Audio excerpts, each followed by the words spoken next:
again, it's James, an X-Files Rewatch podcast. I'm Nick. And I'm Kim. And aside from your dream state you're currently in, do we have any news? Dream state? I'm just horribly, horribly tired. I know. None of this is real, Nick. None of it. Look, just because you went to an arcade and ascended to another plane of existence doesn't mean you're not here. You are, of course, referring to Darkfield Arcade. I am. The sensory experience we recently went to that involved standing in a shipping container in pitch blackness with headphones on. It sounds so much worse when you put it like that. But it's exactly what it was. You didn't even mention the arcade machine with one button, a coin slot, a coin return, and the fact that you lost the button. Yeah, okay, set the scene properly. It's an experience where you stand in a shipping container and it's supposed to be like you're playing a video game, but it's kind of a sensory deprivation experience. So you just have headphones on, it's pitch black, you are standing in front of an arcade cabinet, but all you can do is press a button and put tokens which it occasionally dispenses to you into a slot when prompted. And it's like a choose-your-own-adventure story where you live and die depending on your choices. So it should be noticed that one of us survived and ascended to a higher plane of existence. And remind me, what happened to the other member of our party? I got killed. So yeah, it was quite varied based on your choices. And we probably shouldn't say any more, otherwise Darkfield will probably come and say, look, stop ruining our bit. Yeah. But yeah, it is a kind of your actions have consequences sort of thing. It's worth giving it a go if you're there because, you know, the two of us had completely different experiences just because we made a really different choice right at the start of the experience. Yes, I would put it down to the response time of that button is not quite what you think it is.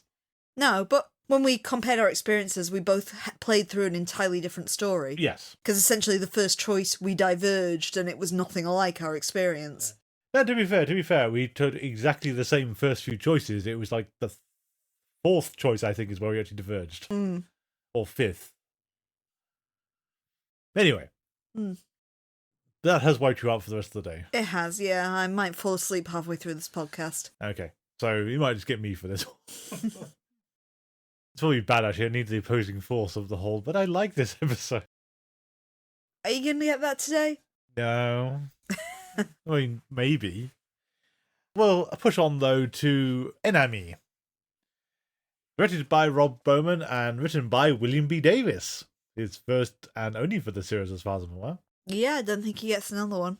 First podcast on the 19th of March 2000. Guest stars. Michael Seamus Wiles played the black-haired man, who we previously saw in Fight the Future and The End. He's in a lot of stuff. Oh, yeah. So he was in Leatherface, Texas Chainsaw Massacre 3, Okay. Puppet Master 4, Conspiracy Theory, and an interesting pairing here of Fight Club and the video game, and Iron Man 3, where he played the bartender in all of those things. Oh, okay. So he's the bartender in the that bar in Fight Club where they fight in the basement. Yeah.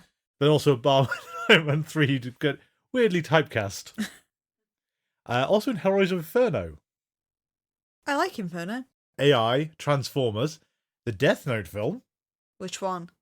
Was the only, well, I'll say the Netflix one. Netflix one, okay. Well, to be fair, those other Death Note films are actually TV specials. We just get them edited into films. Oh, really? Star Trek Voyager, Monk, and the one you possibly know him for, or can remember who this is, because I can't remember who this is. He's in Breaking Bad. Okay. As ASAC George Merkert. Not sure who that is. He's in like 11 episodes. He might be Hank's boss. Yeah, it could be, I guess. In which case he's lost that black hair by those on Breaking Bad. With that title, he's got to be someone in the DEA. Yeah, he's got to be a police person of some kind. There were some other actors in this episode, but they haven't really done anything we've actually that much aware of. Like, I did want to do a credit for Cobra, but no. Cobra! And if no one knows what that's referring to, I only barely know what that refers to, basically because of other jokes and Community, to be fair. It's G.I. Joe. Do you have a synopsis for this episode? I do. In Goochland, Virginia, Jason McPeck, a young cancer patient, is ushered out of his parents' car past cameras and shouting onlookers and placed in his bed, where his father tells him that God will decide if he can be cured of his cancer. Later in the night, the boy sees a bright light and men in black walking towards his window. The next day, the boy is miraculously cured of his cancer. Mulder and Scully are anonymously given information about Jason's case, and they soon investigate. At the McPeck house, Jason says the angels came to him and one of them pinched the back of his neck, and now his cancer is gone. Scully examines his neck and finds an incision exactly like the one she received when she was abducted. Upon leaving, Scully finds the Smoky Man in her car. He tells her that he was the one who saved Jason's life, and that since he is dying, he wants to atone for his previously evil behaviour by giving the cure to Scully. Scully leaves, but not before the Smoky Man gives her his phone number. Scully traces the number to his offices, where he explains to her that he is dying of cerebral inflammation that developed after his surgery in the Sixth Extinction. She agrees to go on a trip with him to retrieve the cure, but wears a wire in order to send the tape recordings of their conversation to Mulder. During the trip, Smoky Man tells Scully that he believes he shared a special kinship with her because he once held her life in his hands. Mulder finds the message Scully left on his phone suspicious and goes to her apartment, where the landlord tells him that she left with her driver, who he describes as an older guy who is tall and smokes like a chimney. The Smoky Man and Scully arrive at the home of Marjorie Butters, an 118-year-old gardener who also has a chip implanted in the back of her neck. Meanwhile, Mulder visits Skinner to voice his concerns, but Skinner calls Skinner and says that she is fine. At a gas station, Scully removes the wire and places it in an envelope and mails it to Mulder. However, a man following the pair removes the letter from the mailbox. The lone gunmen come to Mulder's apartment in disguise and tell him that they cannot find Scully. They reveal they have found emails between Scully and a man named Cobra, who is apparently working on a shadow project at the Department of Defense. Meanwhile, Scully wakes up in a cabin in Pennsylvania in pajamas instead of her clothes and accuses Smoky Man of drugging her. He claims she was merely exhausted and he was trying to make her comfortable. She attempts to leave, but decides to continue when Smoky Man tells her she's free to go and the choice of whether to accept his help or not is hers. Mulder and lone gunmen go to Skinner to figure out why Scully was communicating with Cobra. They find an anonymous person has hacked into Scully's computer and has been sending Cobra messages calling for a meeting. The group believe that it is the work of Smoky Man, but Skinner still does not know how to get hold of the man. At dinner, the Smoky Man tells Scully that the cure he possesses is not the cure for cancer, but for all human diseases, and that it is extraterrestrial. The Smoky Man goes outside and tells the man who has been following them that Cobra has not shown. Scully finds a note under a dessert plate saying to meet at Calico Cove at dawn. She goes alone and is stopped by Cobra, who gives her a disc before being shot and killed by a scoped rifle by the man who has been following the Smoky Man and Scully. The man attempts to shoot Scully, but is killed by Smoky Man instead. Scully leaves Smoky Man and gives the disc to lone gunman to analyze, but it turns out that Smoky Man swapped the disc for a blank one. She goes back to his office, but it has been emptied. Mulder informs her that this was a con, and she was used to retrieve the information, but he does not understand why. He does not understand why the Smoky Man left Scully alive. Final scene shows the Smoky Man throwing the real disc into a lake. Thank you. Before we go any further, as emphasized at the end of the last episode, and I'll emphasize again, yeah, we know. We're not going to consider it yet. We know what happens in season 11. At the moment, we're going to have to treat this episode on its own, as it was put onto the air, and we're not going to... We'll worry about all the rest of the stuff later. You are, of course, referring to a certain retcon that occurs in My Struggle. Yes. That makes it really awkward to talk about those episodes. We're going to pretend that hasn't happened. We are, of course, as always, treating these like we've seen them for the first time, and this is our impressions of the episode. So yeah, but if anyone wants to get interested, say, oh, you know, X, Y, Z, yeah, we do. We're going to disregard it. Mm-hmm. To start with, you found that the episode is substantially different to how it was conceived, I think. Yeah, so this episode was written by Cancer Man, and he... Sorry. No, it wasn't. No, I think I'll leave that in. It's written by Cancer... It's a Cancer Man propaganda episode. I like it. So this episode, as you said, was written by William B. Davis, who plays the Cancer Man. He envisioned the Cancer Man as a kind of romantic hero, and at the same time he also kind of wanted to write a plot where he had more to do with Gillian Anderson, because he doesn't really act alongside her a lot. And I think his quote was something to the effect of, if they're not going to give me these scenes, I'm going to write them. And he did. But his major inspiration for doing so was the Shakespeare play Richard III, which I must admit, I studied Shakespeare in college, but I don't know the history so well, but I believe what they're getting at is in particular Richard III's attempts to seduce Lady Anne.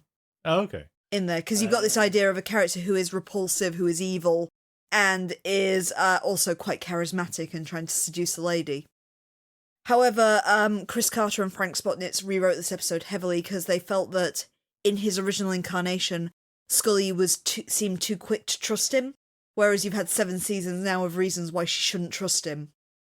Yet he kind of was writing for a more naive Scully who would therefore be completely and utterly fooled by Cancerman's seductive promise of the panacea that will cure all ills. Okay. It should also be noticed that's what critics largely picked up. This episode had very mixed reviews, and the ones who didn't like it pointed out the fact that we've just got to buy that Scully is wholly naive in this episode. Yeah, I mean, to be fair, if you are dangled the whole "this is a cure for everything" in front of you, you're going to be a little bit curious, given that she's got personal experience of it working on herself. She's seen Jason also be cured. It's a weird one that you start off with this whole angels coming to cure the boy at the start, and that has almost no bearing on the rest of the episode. The sting is largely redundant. I'm not even entirely sure why that happens at the start. Well, I was going to say, it's one of these things, it's kind of like that thing I got hung up on in Eve when the light comes on in the closet. Yeah. It's a case of, I can see Catman showing up in the middle of the night, but not why you sort of got the spotlights out to shine in the windows of this boy's room. Or even why you would target this high-profile case, because we see at the start that they're driving through picket lines of people protesting the fact that, well, it's one of these religious families where they've refused treatment to their dying child. Yeah. And why the kind of neo-syndicate, whatever's followed the syndicate, have decided just to heal that boy. Yeah.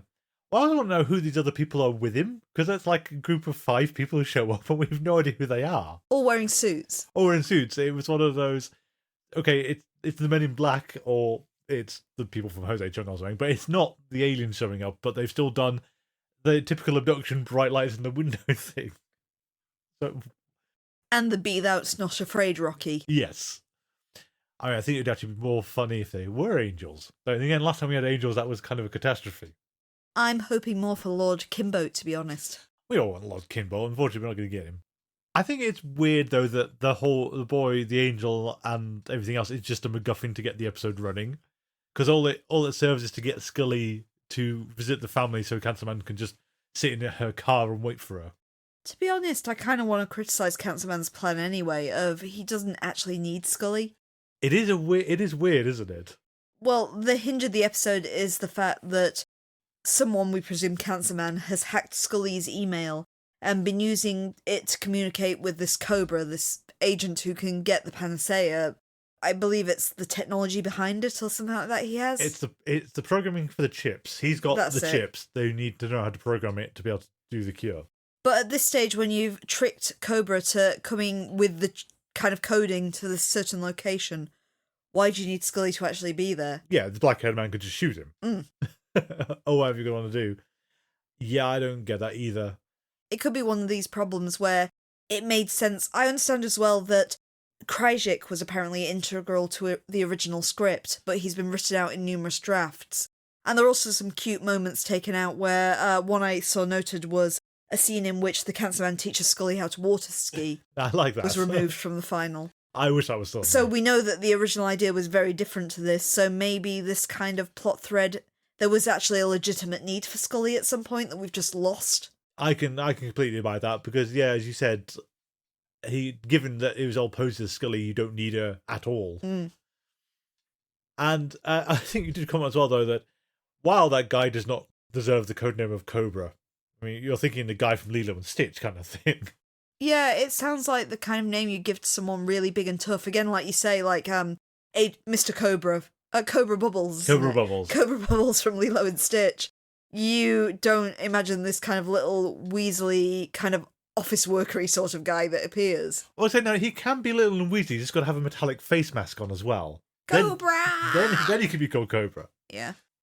But anyway, we get the Cancerman and Scully road trip, which is entertaining, I think. I don't know. It's a weird episode to talk about, given that I think, as you said, nothing really happens. Scully doesn't need to be here. I always think of the Seinfeld quote of, "It's a show about nothing." It's the ongoing problem with the X-Files conspiracy is essentially we gain nothing in this episode. You have the dangling carrot of hope that kind of promises you something, but ultimately nothing is gained, nothing changes by the end of it. Yeah, and I kind of want to also say, you can understand sometimes when they've done manipulations for the characters. I mean, I'm thinking primarily of Nisai. Hmm. So the whole thing and that where the Doctor's briefcase has that book in Japanese in it. Yeah. That Mulder then loses, and the one he gets later on is not the same text, and Cancerman's having it translated in the end at the last second. Much akin to Scully's disc being swapped in this one. Yeah, but that's what I was going to get at, though, is Mulder sees that, and it seems to be something that Cancerman wants in Nisai. In this, he's got to the point, though, where he's got the coding for the chip. It's not clear why he needs that, because he had the chip working for Jason, and he had the chip working for Scully, so does he not have this already? And then he doesn't make use of it at the end, he just throws it into the lake. Even though, if he's telling the truth, he is currently dying and therefore needs that technology. Yeah. I mean, that might be part of the point, but I think it comes back to, it's not clear why Cancerman has to go through this elaborate setup for Scully. And also, if it's to con Scully, what's the outcome of it? Because all he's done is make her lose 3 days and possibly damage her relationship with Mulder. But it's not like they've got anything cooking with either of them at the moment. Cancerman got what he wanted out of Mulder, and that was it, apparently. I know we spoke a few seasons back about the episode The Musings of the Cigarette Smoking Man. Yeah. Which give you more annoyance to the Cancerman character, so he becomes less of an outright evil villain. I think it does it better than this episode, because I'm not left feeling that the Cancerman is a kind of anti-hero in any way.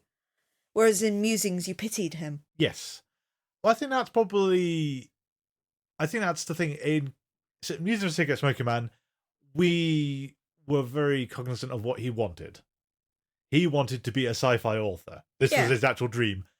And if he was going to pillage his own real life to turn into fiction, so be it. But he wanted to write a book. That was his goal. And he was prepared to actually quit his job as this kind of secret, kind of Majestic 7-ish agent if he could achieve his dream. Yeah. And, then discovering he's in, like, a trashy magazine and they've not even given him the grace of having his own ending in it. Yeah. And then sort of, going back to despair, giving up and going back to doing what he's always done. Yeah. In this one, I don't understand why he doesn't have this disc already. I don't understand why Scully was part of the Labrador Double Bluff. I don't understand why he goes, for want of a better word, on a date with Scully to meet Cobra, and it's not like they've arranged the tables to meet him. There are, as you said, there are 2-person tables, so it's going to be really awkward when Cobra shows up.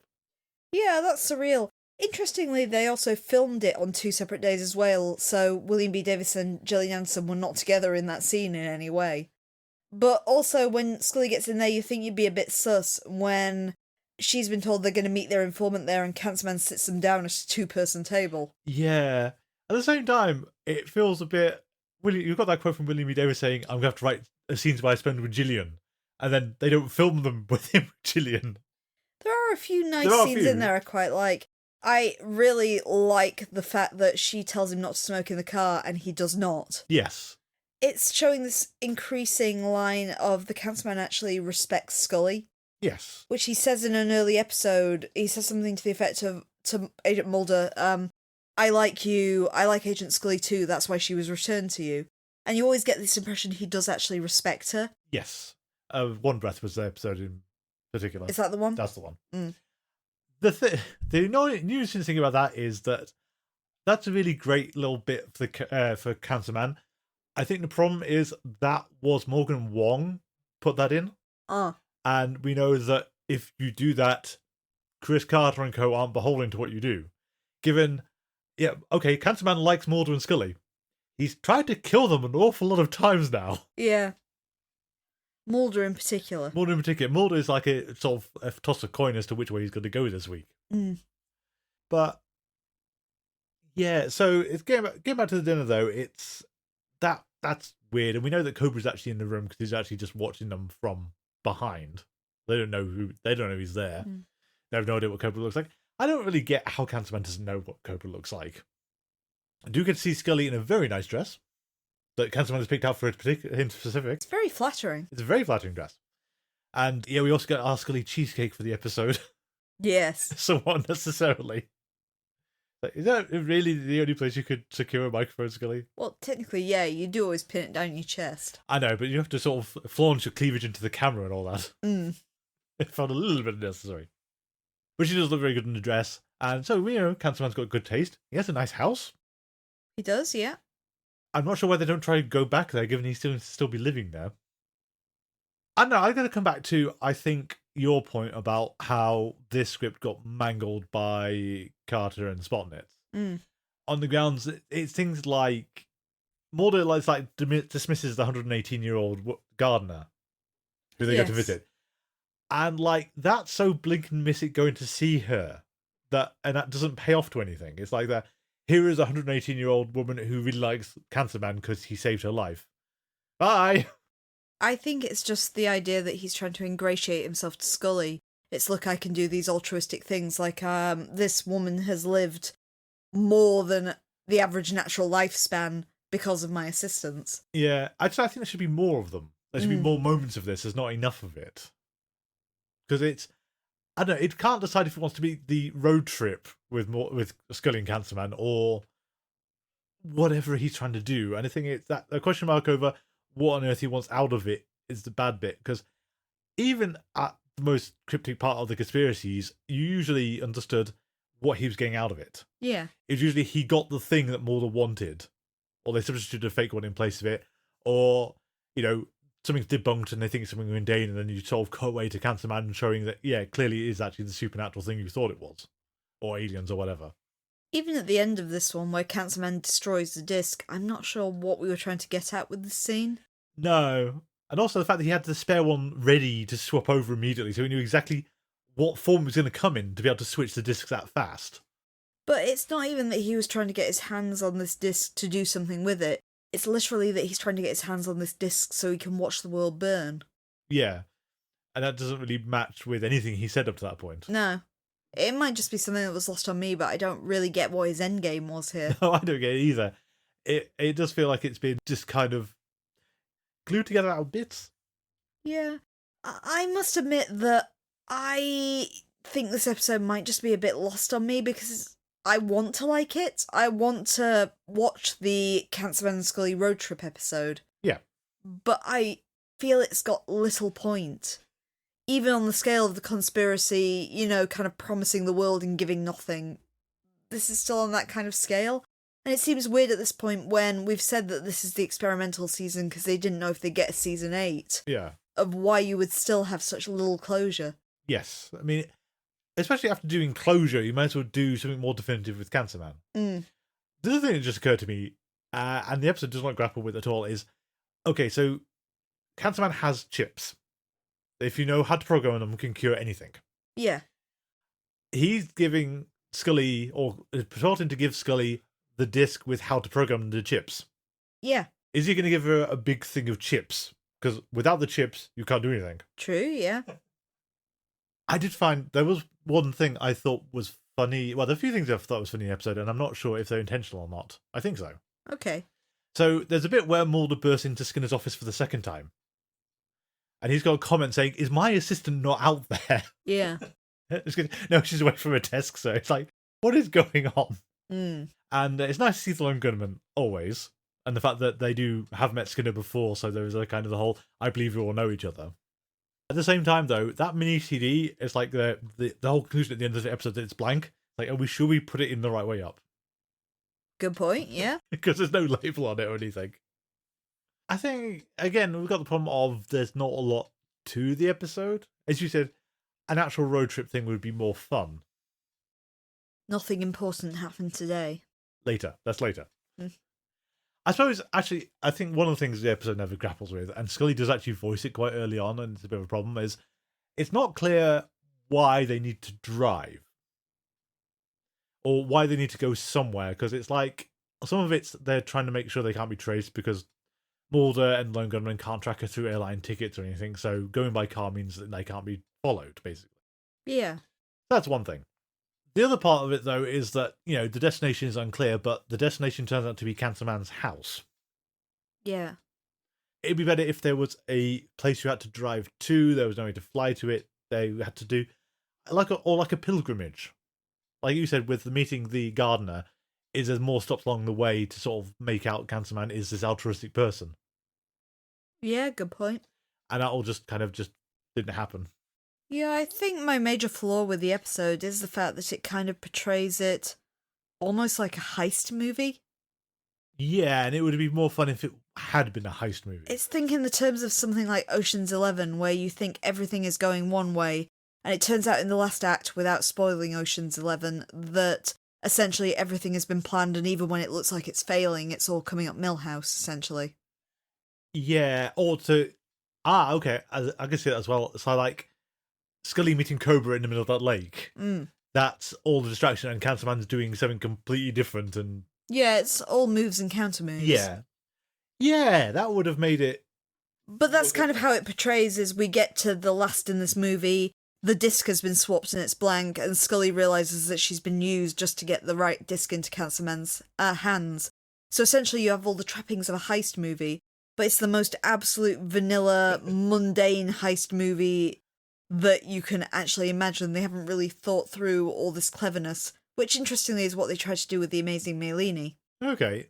Yeah, and that was better. I mean, ultimately it was still frustratingly lackluster in the end, but I mean, I think, yeah, you kind of reiterated a bit of me. It's why bother having her take the disc from Cobra, hand it to Cancer Man, then hand it back to her when he could have taken it off her, pushed from the lake, and run away. It's where you would have had in an earlier conspiracy episode, Cobra would have been lured to a spot because he thought he was meeting with Agent Scully, and someone would have just shot him and taken the disc. And then find the dead body, or even just a bloodstain afterwards. But you wouldn't need Scully to actually be present at any point, because once Cobra has accepted the invitation, her role is unnecessary. Yeah. Yeah. It is also the point, though, of the fact that, you know, he sees her at dinner and everything, and passes the note with dessert, is he doesn't know what Scully looks like. You didn't have to bring Scully along. You could have brought literally any woman and had her there. He does say you looked exactly as you described, but I think if you had any other petite red-headed woman, you could have a vague enough description to get this across. But even then, you're hacking into a email and sending emails. You could have described literally anyone there. Describe Cancer Man. Yeah, you know, give him longer hair and say, "I was a looker in my old days." It was it's a nice effort, but I do wonder what the original script was like and how much more effective it would have been had it not had all this done. William B. Davis's final comments on this episode were kind of diplomatic, I felt. Probably the best way. In the sense that he voiced that he liked the way it turned out, but, you know, he kind of wishes that they'd kept... Not stuck to it so much, but kept more of these kind of interactions between him and Scully in there, I think. Yeah, I mean, that's kind of the whole reason why he wrote it in the first place. I would have loved to have seen that scene of him teaching her how to water ski. Yeah, a great callback. Though I do appreciate, if the problem now is that Scully seems really naive, if you had kind of gone that whole 9 yards there, she would have seemed even more out of character. It's true. I do think, basically, unfortunately, he did this too late. He needed to do this way earlier, before one of the many murder attempts. Interestingly, they pushed this back later than it should have been as well, because they envisioned it to be earlier in season 7, but realised they couldn't have it close to 6 extinction. Oh, I can see that. I mean, it was sort of a few seasons earlier. You should have done this, really. Yeah. It's definitely something that, we've said this before with other episodes, but if you put this, let's say, season 2, yeah, it would have worked a lot better. Yeah, I mean, particularly if you can gamble more on the whole Scully remembers seeing him in pilot, and that's been her only interaction with him after that. Yeah, that would have potentially worked, but then it hinges on so much of the conspiracy madness that's not going to work anyway. It should also be noted that, and this applies to Chimera, the next episode, that these episodes had to be kind of carefully written around Mulder and Scully's both being absent. Because this season, I believe David Duchovny directed Hollywood AD, and Gillian Anderson directs all things. Yeah. So they had to give them kind of breathers from acting so they could actually focus on directing. So you have this episode has very little Mulder, and Chimera has very little Scully, just to kind of compensate that. Yeah. And it's interesting these are paired together, didn't it? Well, if you haven't got anything else for enemy. No, not really. As you said previously, it's a really difficult episode to talk about. Yeah, and depressingly, it just gets more complicated to talk about, but we'll have that conversation in season 11. Let's go talk about ravens. Crows? Ravens? I think they're meant to be ravens, but they're yeah. largely crows in the episode, I think. Yeah.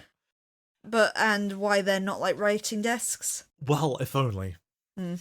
So this is Chimera, Chimera, however you want to pronounce this. Oh, I looked up. It's Chimera. It is Chimera, okay. Mm. Directed by Cliff Bowl, written by David Mann, and first broadcast on the 2nd of April 2000. Guest stars. John Mezze played Sheriff Phil Adderley, who we've seen best in American Gothic as the second Doctor. Not the main Doctor. Not the main Doctor, the second Doctor. Hot Doctor. Hot Doctor, who was not an ally to Caleb at all, and therefore terrible things started happening. Oh my, yes. Oh my, yes. But also, hilariously, he was in Dark Skies. Oh, okay. It keeps happening. Then we also have Gina, and I'm sorry about this, Mastra Giacomo, who is Jenny Uphouse. Okay, yeah. So she was in Harry and the Hendersons. Oh. She's in Goodfellas. Okay. Naked Gun 2.5. Also in Seinfeld, where she was also, and it's also because of the episode I know who she was in this one, because this is in the Wigmaster, so Kramer is dressed up in the pimp outfit. Oh, yeah. And she's the sex worker who he sort of grabs out of the car at the end and gets arrested for it. Yeah. But we also have Wendy Sharl, who played Martha Crittenden, who was in Munchies, a very obscure film I've seen. Okay. Munchies is directed by the editor of Gremlins. It's a Gremlins knockoff from the 80s. Okay. But then she also has a run of very familiar films with a common thread. Okay. Inner Space. Yep. Batteries Not Included. Mm. The Burbs. Mm. Small Soldiers. Star Trek Voyager. But the one that got me, and I think you'll have the same reaction I did, though I'm vaguely aware this existed. My Girl 2. It got a sequel? Yes. Would you like to tell us about Chimera? Yes, I shall. Our episode this time opens in Bethany, Vermont, at an Easter egg hunt which is being held for the local children in quite an affluent area. A little girl named Michelle Crittenden is traumatized at the park when she sees a raven.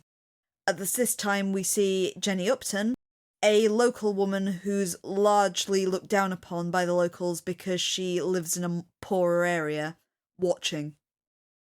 Later that night, the bird is also found at Michelle's home, and her mother Martha is attacked and killed by a monster.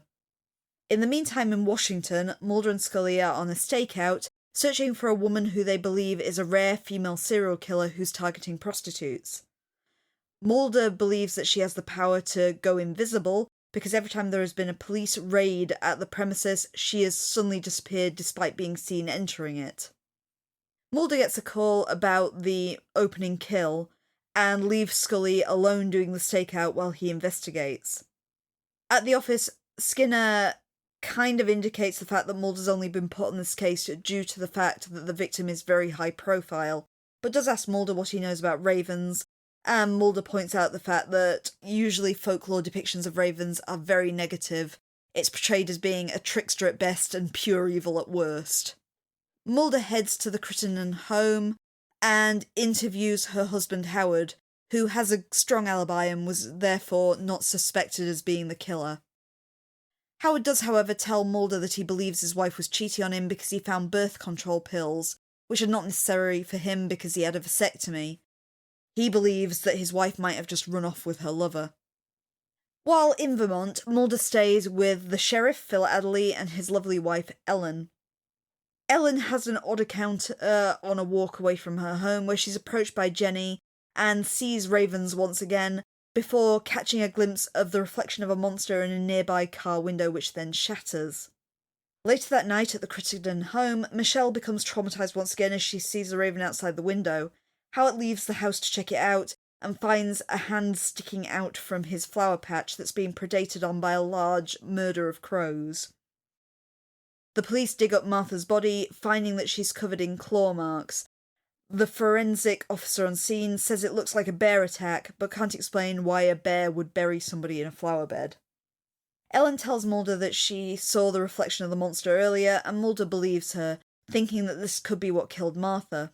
Mulder points out that glass, particularly mirrors, are often viewed as being doorways to a demonic dimension, and therefore believes that somebody has summoned forth an evil demon which is now attacking people.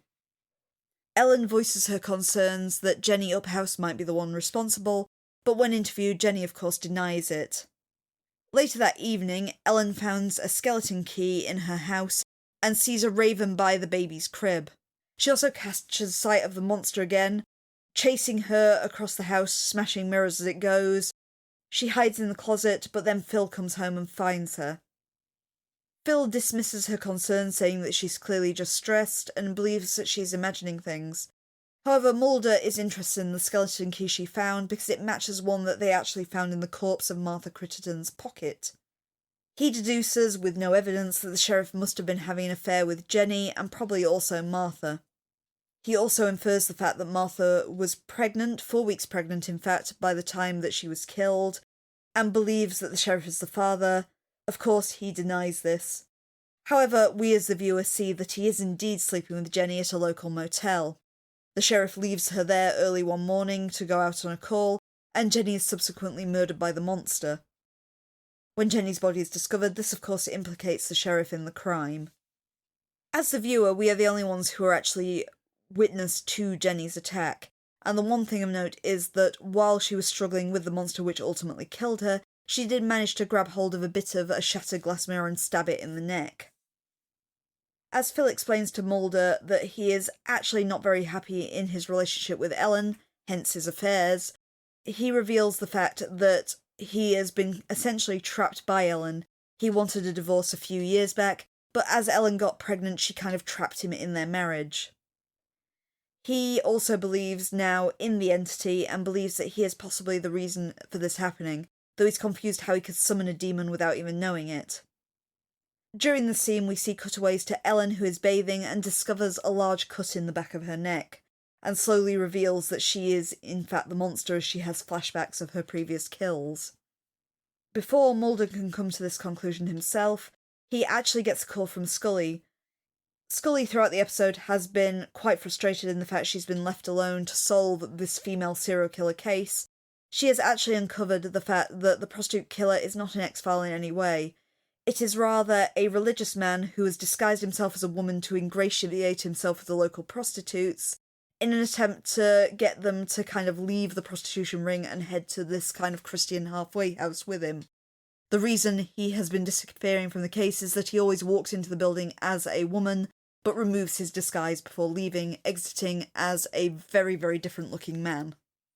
This kind of idea of a sheep in wolf's clothing causes Mulder to finally connect the dots and realise that Ellen is the monster, somehow transforming into a hideous creature to attack people who have wronged her. Mulder heads back to the house to confront her, however Ellen transforms and attacks him, almost drowning him in a bathtub, but stopping when she sees her reflection in the water. Ellen is taken in by the police and placed in a psychiatric hospital, where she is diagnosed with a multiple personality disorder. In Mulder's words, the best way that science can actually define what is wrong with her. The episode ends as Ellen spies a raven outside of her window and smiles at it. Thank you. Yeah, apologies, it's kind of a hard one to sum up because the plot threads are kind of a bit jumpy.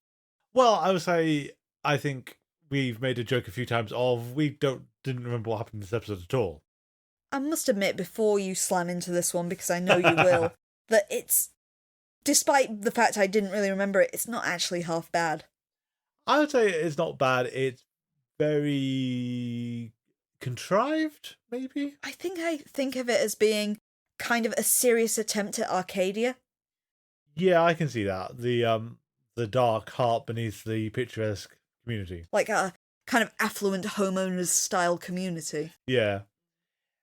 Interestingly, the episode was originally called something like Subterranean Monster. I might be getting that slightly wrong, but the idea of it was just going to be something living beneath the community, which is very like Arcadia. Yeah, probably why they changed it. To start on a slightly random plot, I would say this is like one of the most anti-Scully episodes we've seen for a while. Mm. Given Mulder bit of a jerk again. Gleefully leaves Scully. Gleefully a jerk. And then, having a nice home cooked meal and she's eating pizza in a freezing cold building, looking at. And they do seem to get a bit confused over whether they're looking at a strip club or a brothel. They keep calling them prostitutes, so I assume it's meant to be a brothel, but it has the kind of XXX nudes sort of sign over it, which infers a strip club. Yeah, plus I thought brothels weren't legal in most of America. Don't know, you have these odd places where they are, though, don't you? You are, but they're like regulated and they're very specific locations where you can get away with it. It's like that famous strip in London, which admittedly is not a case now, but they used to be able to get away with it because there was this one patch of road between two different jurisdictions where they could get on with it. It's hard not to also sort of say to Mulder and Scully's case of, you two done surveillance and you've not noticed that Jesus Saves van keeps pulling up to this bloody place. Literally over and over again. Yeah, and then it's not until the third time Scully says, I've seen that car before. It's like, yeah, so have we. It's exceptionally kind of distinct as well, with all the kind of graffitied on messages about Jesus all over the bonnet. But I mean, as a way to put Scully on ice for this episode while she's off doing all things, it's not the best. I mean, I do think as well, though, it's like, you could have had them on a stakeout for anything. I guess you kind of want it to be a bit gross and awkward, but it's just kind of serving this episode as kind of like the flip side of Chinga. Yeah. Where Mulder is left alone and bored while Scully goes off and has this kind of X-Filey adventure. True. Although, unlike Chinga, this one is like the vital clue of the sheep in wolf's clothing. She corrects herself. She says it was a wolf in sheep's clothing, then actually, no, in this case, it's a sheep in wolf's clothing. Yeah, and that gives Mulder the solution to his entire conundrum. The Mulder's is actually a wolf in sheep's clothing. Yes, so... It's the idea, the wolf is, it's the predator that's disguising itself as prey, which is what Ellen is doing. Admittedly unknowingly. But yeah, it's also that Mulder almost gives Scully an out and then doesn't, and she's just left doing the surveillance. And also, Skinner, dude, what are you doing when you just sort of pulled Mulder from this case but you left Scully to... I've also got a question from Scully's perspective, though, of what did she think her job entailed? Because she's really, really down from the start about being an FBI agent doing surveillance, pachar. Well, it's also like the scum of humanity kind of thing, and like the worst degradation and everything. It's Scully, you've been doing this for 7+ years on the X-Files, and however long your career's been before that, you're not used to this. People kind of expect to do this. It's also, if you look back to the kind of sleepless era of the X-Files, is these are the things that Mulder thought was beneath him, and Scully kept pointing out this is what the FBI does. Yeah. It's like, David and Mann, do you want to have a word with someone about what series you're writing for? So there's not a lot of Scully in this episode. No, in fact, that was why Tom Kesinich, in his kind of book, absolutely slammed this episode, because his criticism was just no Dana Scully. I was about to say, well, I guess he doesn't like 3, but yeah, okay, that's fair. No one likes 3. Tom Kesinich is a bit more of a contemporary critic. He wasn't like Paul Vitaris and Emily van der Werf and the ones at the time. Well, that's fair, but at the same time, I don't think you can slam an episode for not having one of the principal characters, especially if there's an excuse for them not being there. There's quite a lot of episodes where one of them does not feature very heavily. Yeah, usually it's Scully will take the backseat, but like Blessing Way had no Mulder. And as I noted before, it's purely because she needed to have the time to direct all things. Yeah. Is why she's not in this episode so much. And I don't think the autopsy would have done Mulder any good anyway. So, should we'll talk about this sheriff who's managing to, by my account, sleep with 3 women at the same time on different days. We've got to assume it's different days, yeah. We've got to assume it's And the 2 women he's having an affair with both know he's having an affair with both of them. It's just Ellen that's oblivious. Yeah. Which, well, if you're having affairs, I mean, it's a bit awkward to tell someone else. But I mean, the fact that the other 2 women involved are okay with this, I guess that's plausible. But how little sleep is he getting per night if he has to sneak off and like go to this motel on a regular basis? Yeah, it's a tad unbelievable. A little bit. Other than, I'm not sure whether we're supposed to sympathise with him, to be honest. Because again, it's the male gaze, the writer of this episode is a man, and I feel it should have been written by a woman, to be honest. But it's the whole, he kind of portrays the fact that he's been driven to have affairs because he's been essentially baby trapped and he can't leave this relationship, which feels weak, but from the tone of the episode, I'm not sure if we're supposed to sympathise with him or not. Yeah, and the thing that got me about it was the implication of he wanted to get a divorce and then she managed to seduce him and get pregnant is how it reads in terms of what he did, how he says it. Yeah. Because of, no, if you want a divorce, you don't sleep with her, because that's a whole you're moving on from her kind of thing. But it feels like he's a horn dog. I mean, you're saying this about a man who's sleeping with 3 different women. At his age, I'm not sure how he has the stamina for this. It might just be 1 per night. It might, oh no, but he's still got to go to bed with her at normal time and then go to this shady motel on the other side of town. 11, 12, 1 in the morning or something. Yeah. And, he's not keeling over dead or on energy drinks or permanently. I still think that you should have had more of an indication because Ellen is portrayed as being a level saint. Yeah. It's like, I don't understand why you would cheat on Ellen, given that she's, keeping your home, looking after your child, gets up early to make you this lavish breakfast every morning, and all the rest of it. She seems like an absolute catch. And I think that if you had a female writer, you get some more annoyance in there of, Ellen is not a level saint, there's a reason why he wants to divorce her. Yeah. And all the rest of it. You need her to be, less sweet, innocent lamb as she is and have a dark side to her, even in her non-monstrous persona. Yeah, less Disney princess, more so unrealistic. Yeah, because we're not really given a reason other than the fact he wants a divorce as to why he wants this divorce. Yeah. I mean, there's an argument to be made, although the episode should make it as well, that this is her changing after he has expressed desire for the divorce, as this is all performance after the fact. At the same time, you've got to go with, he wants a divorce and he's also cheated on you 2 different women. Is he like much of a catch? I couldn't find any evidence of it, but there is one thing she said early, right in the sting that grated with me, that made it sound to me like she had more of a story to tell. Because she said something like, and I wish I'd written it down, at the Easter egg hunt. Yeah. That this is how a Easter should be spent or something like that. Oh, yeah. Which infers the fact that 1, they're newly married, which they're not. No. They've been together at least 2 years. And 2, that she hasn't had this upbringing.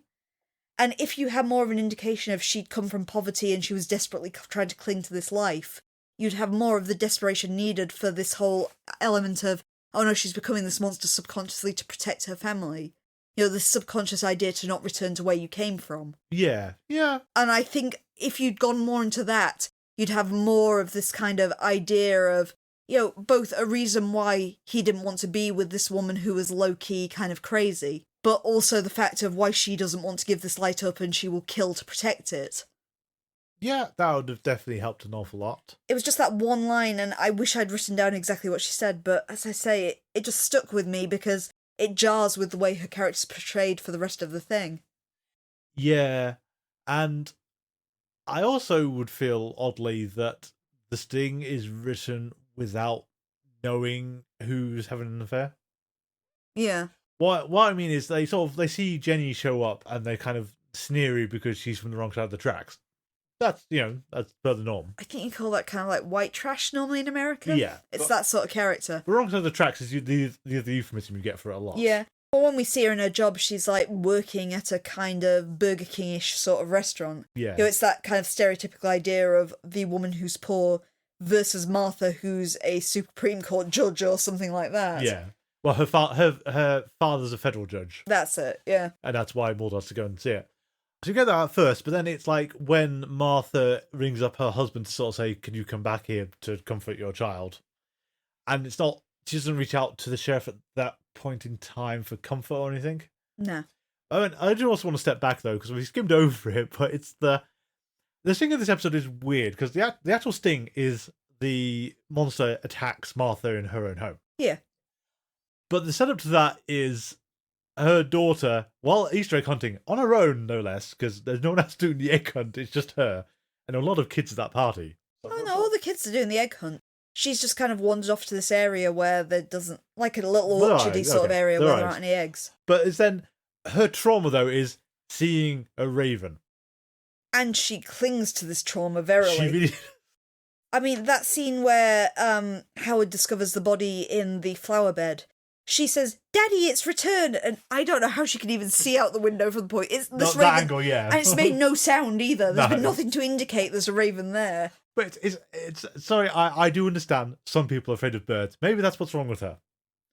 It just doesn't work, her being that afraid of the raven, given the raven doesn't do anything. No. If it had been tearing an animal apart... Or even if it had flown at her face or something like that. Or clawed at her, done something to induce a fear response. Mm. But no, she's just afraid of ravens for some reason. Mm. And it feels just a little bit weak. Yeah. And then, but that's all misleading because the actual target is Martha. I mean, do we also want to get into the monster's inconsistency? Because it kills Martha at the sting. Yeah. Then it drags her outside, digs a deep hole to put her in. And it doesn't do that for Jenny. I think you've got some vagaries with the monster as well, because Mulder's original hit on this is it's been a demon that's been summoned by someone. Yeah. So that's why you've got the idea of ravens as harbingers. You know, they're kind of like familiars that are accompanying this kind of essentially witchcraft. Yeah. It doesn't seem ultimately that that's the case, because at least not knowingly this demon's been summoned. It's more a kind of physical metamorphosis that Ellen is going through. So I'm thinking like this predated Split, I think. Yes, yeah, it did. But there's the M. Night Shyamalan movie Split, where James McAvoy's character has multiple split personalities, one of which is called the Beast. And spoiling it slightly, but you see a lot of these split personalities. One of the main ones is Patricia, who's a very prim and proper woman. There's David, who's a kind of slightly introverted guy with glasses as a little kid. But they're all kind of vaguely afraid of this entity called the Beast. And when the Beast does appear at the end of the movie, it is another one of his personalities.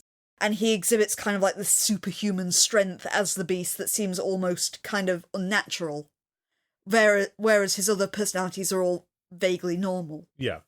So this is kind of like a more extreme version of the Beast, of she's physically turning into this thing that's 7 foot tall and has big bear-like claws. But that doesn't kind of follow through this whole idea of demonic possession. It's more a kind of split personality story that's gone to some extreme. Yeah, well, the thing that you just made me think of there as well is Fight Club. Given you've also got the whole, when Tyler doesn't just explain it, spoilers for Fight Club, but 25-year-old film at this point. Come on, guys. Yeah. Everyone knows this one. But when Tyler Durden just explains to the narrator how it works, it's like sometimes you're still you. Yeah. And you'll see me as a separate thing. And that is, I feel, why she sees the monster in some of the mirrors and some of the planes of glass. She's an unreliable narrator for sure, and that's one of the tricks you often use with unreliable narrators, is they think they are seeing another entity carrying out something that they are doing. Yeah. At the same time, as you said, I feel we could actually put this into the same category as first person shooter thinking about it, is that while you've got a supernatural thing definitely happening, we're never given even an explanation for why it's happening. It doesn't have to be accurate or plausible. It has to be vaguely plausible. It doesn't have to be logical or indeed, make sense in the real world. It just has to be a series of events that has led to this. Yeah. We don't get this other than Mulder conjecturing she subconsciously figured out you're having an affair. Based on no observable behaviour, apparently. Because otherwise you'd sort of say, oh, why, she'd comment, why do you get up so early to go to work, kind of thing. Like, oh, I had an early call at 3 a.m. You didn't come back? Yeah. And it's only she finds the key by chance. And it's like, good God, man, you just left your key? The key to the motel room that you have? Why do we keep calling it a skeleton key as well when it's a key to a specific motel room? Yeah, that was a weird one, wasn't it? A skeleton key is a key that's designed to open multiple locks. Yeah. It's not a skeleton key. But the other thing is, that's a motel. Yeah. That's a thing that's rented out to people. And that if you've got the key to it, they will change the lock because they don't want someone else to have access to the room when you're not paying for it. He's the sheriff. Maybe it's a kind of abuse of power. But then how does that not leak out? I mean, that then the motel owner has to be blackmailing him to keep this a secret. It does kind of infer that, though, that it's a community that supposedly everyone knows each other, but everyone has their secrets. Yeah.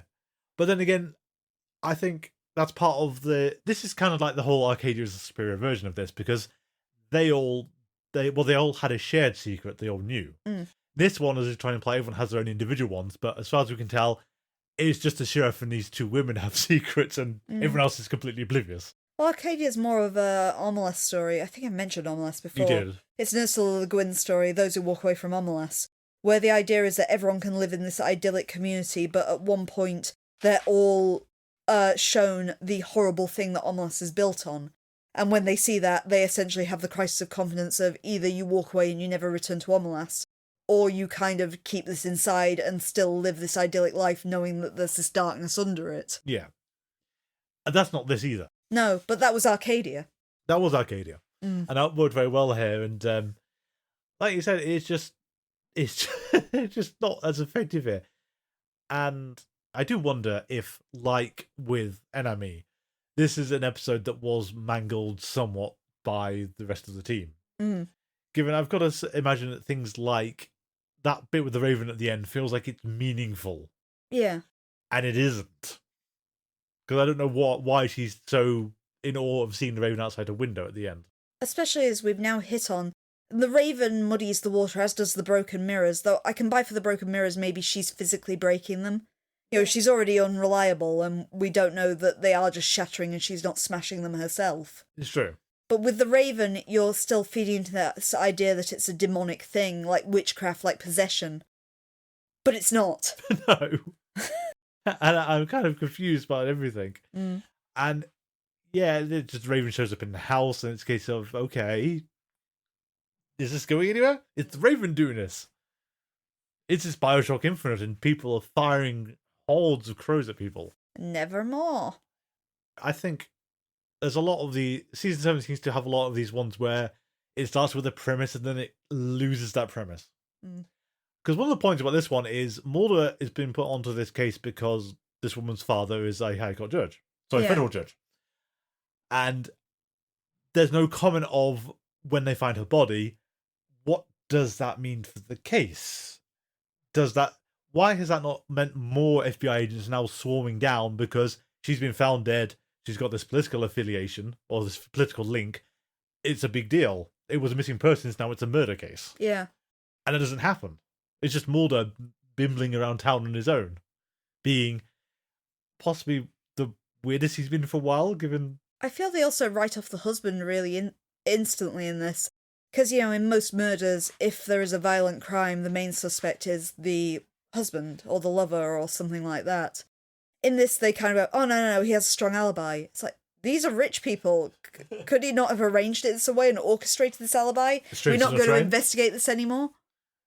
Probably not. Yeah, just do it strangers on a train. Yes, or even hired a hitman or something like that. I mean, this isn't a poor community. No. I mean, admittedly, it's very quickly revealed to be a supernatural thing. But... And then again, Howard and his daughter basically bear no relevance to the rest of the episode once Martha shows up dead. No, she's not got anything against the family. She's purely attacking the threats to her family, which are other women her husband is sleeping with. Yeah. The other angle of this is then that's the incomplete thought process. Because they're not actually threats to your family. Your family is in this weird, uneven equilibrium where your husband is going off in the middle of the night to go and sleep with two different women. He's still coming home and spending time with you and the child. Is there a threat to your family? Because it's not like if Jenny was blackmailing the sheriff. I think, your threat is this perceived notion of he's already expressed he's unhappy and he wants a divorce. If he's sleeping with other women, they are women he could potentially leave you for. So that is why they are the threat. You know, he is not at fault because it's this warped kind of affair logic, which, to be fair, I've criticised this and said I'd like to see the episode as written by a woman, but this is a thought process women get into, is you get yourself into this situation where you believe these other women are the reasons he's moving away. If they were not there, you know, it's entirely their fault, and you kind of absolve your husband from blame. I mean, it's not right, but it is a logical leap that women in this situation come to. Okay. You know, your husband is not the one who's at fault here. These seductresses are the fault. I mean, I've seen people I know fall into this logic, so you can't critique it and say it's unrealistic. Well, no, it wasn't unrealistic. It was all kind of the whole, what was the threat to family? I think then the other part of that is she is kind of gone on to this revenge thing, Yeah. but nothing sparks it.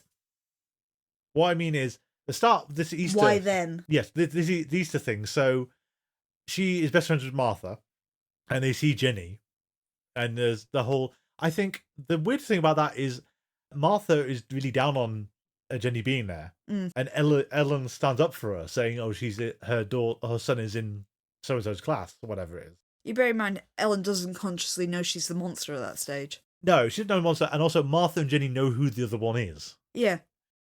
So what I'm getting at here is that then Martha's daughter sees the Raven, gets panicked, and then the monster attacks the next night. Yeah. Surely the inciting incident should be, I don't know, that thing with the Raven is, it's not Jenny finding them, it's Martha finding the sheriff, or Ellen finding the sheriff and Martha in the woods or something. It does specifically say she must have found out about the relationship, but we don't know when and how. Yeah. So, she could have found out at this party in some way. We don't know that isn't the instigator, because the episode deliberately leaves that vague of how she has found out about this. Yeah, but I think it's a bit too vague, because it's things like finding that key. That should have been more... that feels like more like the inciting incident, doesn't it? Yeah. And it isn't. I think, again, it's the whole, she found out some way, but the implication is she found out at the Easter event. And I don't understand how she did it, given that Martha presumably is going to be very careful what she says. Jenny doesn't like her anyway. Jenny does actually infer the fact that she's having an affair, but it's after the Easter event. It's when she's talking to Mulder and the sheriff, isn't it? Oh no, it's when she meets Ellie and she says something like, "You and I have more in common than you think." Yeah. I take personally that's the hint of, "I'm sleeping with your husband." Yeah. So, but put that line at the Easter thing, and you clear a whole load of this up. Except you don't, because she still targets Martha first. I know, that's where it just falls apart, really, isn't it? I don't think Martha said anything incriminating at that. No. If she did, it's all completely fell over my head. And then Ellen didn't say anything either. Yeah. It's kind of darkly, stupidly comedic to see Mulder having this luxurious life when Scully is stuck in this disused building on a stakeout. And also... it feels slightly odd that they've managed to browbeat Mulder into staying with them. Yeah. This is weird. Why is this happening? Just because they don't do that any other time unless they're forced into it. In fact, in X-Files, you usually see that the cops are vaguely hostile towards him. Yeah. But this cop is vaguely welcoming. Yeah, and again, it's the whole... you'd be wary about someone digging around this kind of thing, given that, the slightest incriminating thing could eventually lead to your whole secret being uncovered. And then it turned out to be the instrumental part of the entire affair. Yeah. Do we have much else about Chimera? It's a lot like Teeth last week of, I feel that we have just sounded like we're slamming this. It's an average episode, but I don't think it's terrible. No, I'd say it's safely in the middle. It's creepy, and I do like the kind of monster effects for it as well. At the same time, it feels like season 7, as much as they said it was experimental stuff, it still feels like we are running out of energy and steam and don't know how to do this anymore. Or we've lost something. I think for looking at the way this episode's structured, you've got Arcadia that we've mentioned and also Chinga, are very similar episodes, and both of them are better than this one. Yes. I do wonder as well, when they get the brief to, make a more Mulder or more Scully-centric episode, how much lead time do they have to know they have to do this? But yeah, I'd say it's thoroughly in the middle. It's a fine episode. I think the thing to do now is we'll have to say, we'll give it a month. Can we remember anything that happens in this episode after a month? Good point, yeah. I'm very curious about this, just because this and Avatar, and I will admit, I've forgotten most of Avatar now, and the episodes do not stick.